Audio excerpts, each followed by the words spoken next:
ಮಂಡ್ಯ ಲೋಕಸಭಾ ಕ್ಷೇತ್ರದಲ್ಲಿ ಮಾಜಿ C M Kumaraswamy ಸ್ಪರ್ಧೆ ಬಹುತೇಕವಾಗಿ ಖಚಿತ ಆಗಿರುವಂಥದ್ದು. ಈಗ ಬಿಜೆಪಿ ಜೆಡಿಎಸ್ ಮೈತ್ರಿನಲ್ಲಿ ಜೆಡಿಎಸ್ಗೆ ಸಂಬಂಧಪಟ್ಟಂತೆ ಏನು ಸೀಟನ್ನು ಬಿಟ್ಕೊಟ್ಟಿರೋದ್ರ ಬಗ್ಗೆ ಮಾತಾಡೋದಕ್ಕೆ ಬಿಜೆಪಿಯ ಮುಖಂಡ ಮತ್ತು ಕಳೆದ ಲೋಕಸಭಾ ಚುನಾವಣೆಯಲ್ಲಿ ಸುಮಲತಾ ಅವ್ರ ಪರವಾಗಿ ಕೂಡ ಕೆಲಸ ಮಾಡಿದಂಥ ಏನು ಇಂಡೋರ್ ಸಚ್ಚಿದಾನಂದ ಅವರು ನಮ್ಮ ಜೊತೆ ಇದ್ದಾರೆ.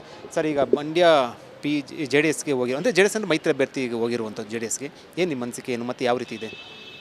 ಅಲ್ಲ, ನಾವು ಮುಂಚೆಯಿಂದ ಹೇಳ್ತಾ ಇದ್ದೀವಿ, ನಾವು ಪಾರ್ಟಿ ಸಿಸ್ಟಮಲ್ಲಿ ಕೆಲಸ ಮಾಡೋರು.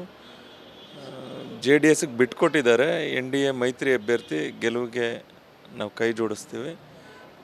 ನಾಳೆ ನಮ್ಮ ರಾಜ್ಯಾಧ್ಯಕ್ಷರು ಒಂದು ಸಭೆ ಕರೆದಿದ್ದಾರೆ. ಆ ಸಭೆಯಲ್ಲಿ ತೀರ್ಮಾನ ಆಗ್ತದೆ. ಬಟ್ ಅದೇ ಅನೌನ್ಸ್ ಮಾಡಬೇಕೀಗ, ಜೆ ಡಿ ಎಸ್ಸಿಂದ ಯಾರು ಅಭ್ಯರ್ಥಿ ಆಗ್ತಾರೆ ಅಂತ ಅನೌನ್ಸ್ ಮಾಡಬೇಕು. ಬಹುತೇಕ ಕುಮಾರಸ್ವಾಮಿ ಅಂತ ಹೇಳ್ತಾ ಇರುವಂಥದ್ದು, ಅವ್ರು ಬಂದರೆ ಇಷ್ಟರ ಮಟ್ಟಿಗೆ ಗೆಲುವು ಸಹಕಾರಿ ಆಗಲಿದೆ ಏನು ಅಂತ. ಅಲ್ಲ, ಈ ಬಾರಿ ಕುಮಾರಣ್ಣ ಬಂದರೆ ಅದು ಒಳ್ಳೆ ರಿಸಲ್ಟೇ ಬರುತ್ತೆ. ಯಾರೇ ಆಗಿದ್ರೂ ಕೂಡ ಈ ಸರಿ ಎನ್ ಡಿ ಎ ಅಭ್ಯರ್ಥಿ ಮಂಡ್ಯದಲ್ಲಿ ಗೆಲ್ತಿದ್ರು. ಹಾಗಾಗಿ ಜನ ನರೇಂದ್ರ ಮೋದಿಯವರ ನಾಯಕತ್ವ, ನಮ್ಮ ಜಿಲ್ಲೆಯವರು ಯಡಿಯೂರಪ್ಪಾಜಿಯವರು, ಈ ಕಾಂಗ್ರೆಸ್ನ ದುರಾಡಳಿತ, ವಿಜಯೇಂದ್ರಣ್ಣನ ಭಾರಿ ಸಂಚಲನ, ಈ ಜಿಲ್ಲೆಯಲ್ಲಿ ದೇವೇಗೌಡರದೇ ಆದಂಥ, ಕುಮಾರಣ್ಣನದೇ ಆದಂಥ ಅಸ್ತಿತ್ವ ಆ ಪಾರ್ಟಿಗೂ ಇರೋದ್ರಿಂದ ಎರಡೂ ಪಕ್ಷದ ಮೈತ್ರಿ ಅಭ್ಯರ್ಥಿ ಪ್ರಚಂಡ ಬಹುಮತದಿಂದ ಗೆಲ್ತಾರೆ. ಸುಮಲತಾ ಅವರು ಇನ್ನೂ ಕೂಡ ನಿರ್ಧಾರ ಹೇಳ್ತೀನಿ ಅಂತ ಹೇಳ್ತಾ ಇರುವಂತಂದರೆ ಅಭ್ಯರ್ಥಿ ಆದ ನಂತರ ಕೂಡ ಹೇಳ್ತಾ ಇರುವಂಥದ್ದು ಅವರ ನಡೆ ಏನಿರುತ್ತೆ. ಇವತ್ತು ಚೆಲುವರಾಯಸ್ವಾಮಿ ಒಂದು ಮಾತನ್ನು ಹೇಳಿದ್ದಾರೆ, ಸುಮಲತಾ ಅವರು ಕೂಡ ನಮ್ಮ ಬೆಂಬಲ ಕೊಟ್ಟರೆ ಸ್ವಾಗತ ಅಂತ ಹೇಳಿದ್ದಾರೆ.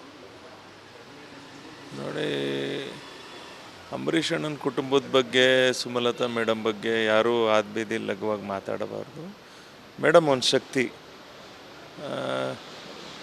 ಮೇಲ್ಮಟ್ಟದಲ್ಲಿ ಅಮಿತ್ ಶಾಜಿಯವರು, ನಡ್ಡಾಜಿಯವ್ರ ಜೊತೆ ಅವ್ರದ್ದು 2-3 ಬಾರಿ ಮಾತುಕತೆ ಆಗಿದೆ. ಮೇಡಮ್ ನನಗೆ ಸಿಕ್ಕಿಲ್ಲ, ಏನು ಮಾತುಕತೆ ಆಗಿದೆ ಅಂತ ನನಗೆ ಗೊತ್ತಿಲ್ಲ. ಭಾರತೀಯ ಜನತಾ ಪಕ್ಷ ಅವರನ್ನು ಭಾಳ ದೊಡ್ಡ ಮಟ್ಟದಲ್ಲಿ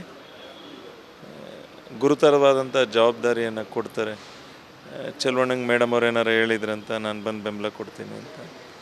ಬೇರೆ ಅಂಬರೀಷ್ ಅಣ್ಣನ ಕುಟುಂಬ ಬೇರೆ, ಅದು ಅವರ ಚಿಂತನೆಗಳೇ ಬೇರೆ.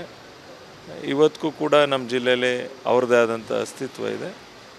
ಸಚ್ಚಿದಾನಂದ ಅವರು ಹೇಳಿಕೆ ಆಗಿರುವಂಥದ್ದು, ಬಿಜೆಪಿ ಮತ್ತು ಜೆ ಡಿ ಎಸ್ ಮೈತ್ರಿ ಅಭ್ಯರ್ಥಿ ಹಿನ್ನೆಲೆಯಲ್ಲಿ ಯಾರೇ ಅಭ್ಯರ್ಥಿ ಆದರೂ ಕೂಡ ನಾವು ಗೆಲ್ಲಿಸ್ತೀವಿ ಅಂತ ಭರವಸೆಯನ್ನು ಕೊಟ್ಟಿರುವಂಥದ್ದು. ಕ್ಯಾಮ್ರಾ ಪರ್ಸನ್ ಮಧು ಜೊತೆ ವಿಜಯ್ ಜನ, ರಿಪಬ್ಲಿಕ್ ಟಿವಿ, ಬೆಂಗಳೂರು.